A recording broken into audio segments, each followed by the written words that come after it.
Hey everyone, it's Danny from Virtuwolf, and while noticing that some of my contracts are coming to an end, I've sort of realised that a lot of them are sort of covered by NDA, which means that I can't even attach my name to it, I can't show it to anyone.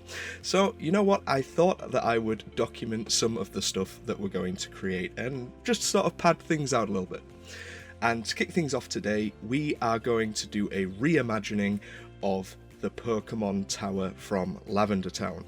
Now, it's always given us a bit of an eerie feeling when playing the games originally, so I thought, let's take that concept and actually make it into a horror game.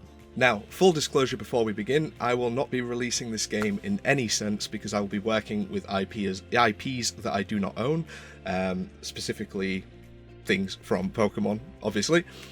But I do hope you enjoy the journey that we're going to be taking on this. I will be releasing a video playthrough of the game once it's all done and finished, just so that you can see what the work has been leading up to.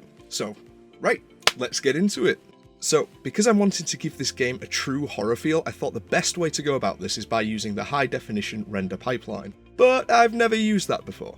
It would also involve a lot of environmental design, which I've only ever dipped my toe into in the past, so for the first couple of days I spent my time learning how the render pipeline works and also researching some design tips.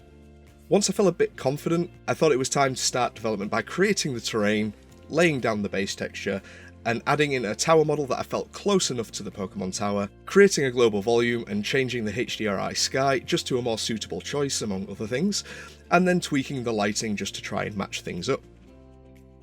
From there, it was just a case of building a small setting for the player to start in as they approach the Pokemon Tower. So for this, I used some asset packs from the Unity Asset Store, just in order to add some dry trees to the area, so it gives a bit more of a spooky feel. The problem, however, was not realising that I had to change certain terrain settings in order for the trees to actually appear at a certain distance. It just sort of led to a bit of confusion, but once I realised this, it was onwards and upwards. Before adding anything else though, I painted in a dirt path leading up to the tower, and then gave the terrain a bit of an uneven look just to make it look a bit more natural than just the flat plane that it originally was. But once I was fairly happy with that, I added in some grass, just to fill out the environment a bit more.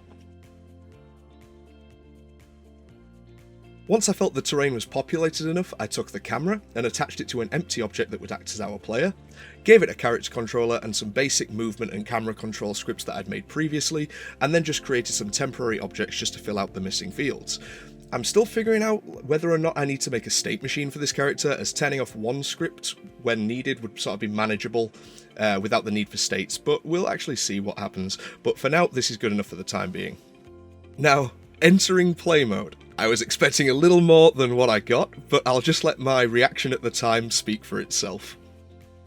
It's just the same as the default renderer, apart from a little motion blur. Why have I spent so much time in HDR? See, now at this point I was pretty defeated, but I wasn't actually going to give up. I went and created a box volume to create some atmospheric fog, as well as creating a few VFX assets just to simulate different weather conditions. And for this, I want to give a big thank you to Ian over at Ian the Indie for his video on how to create VFX assets. You can find a link to his channel in the description below. So once the weather system was in place, I then altered what was created just in order to implement a VFX asset that creates a deep fog effect down by the player's feet, and then I added in some ambient sound effects. Now, let's take a look at the new and improved lead up to the Pokemon Tower. I do have an occasional issue where the fog doesn't actually like to appear when entering play mode. However, turning the volume off then back on again makes it appear again. So I'm hoping this won't be an issue when the game's actually built, but if anyone has any thoughts on that and thoughts on how to fix it, please feel free to actually leave it in the comments. I will be reading them. So that is the scene set for my Pokemon horror game. My next step is to design the interior and actually planning out the flow of the game. So if you want to make sure you're in the loop for that video, don't forget to subscribe with that notification bell selected. If you guys demand it in the comments, I may even start streaming the creation of the game in between videos over on my Twitch, which can be found in the description. Or if you just want to sort of have a discussion with other game devs or anything like that, my Discord is also in the description as well. So if you want to join the Discord, just join the discussion, then that's absolutely fine by me. But until next video, I better get back to work. So, See you later, guys.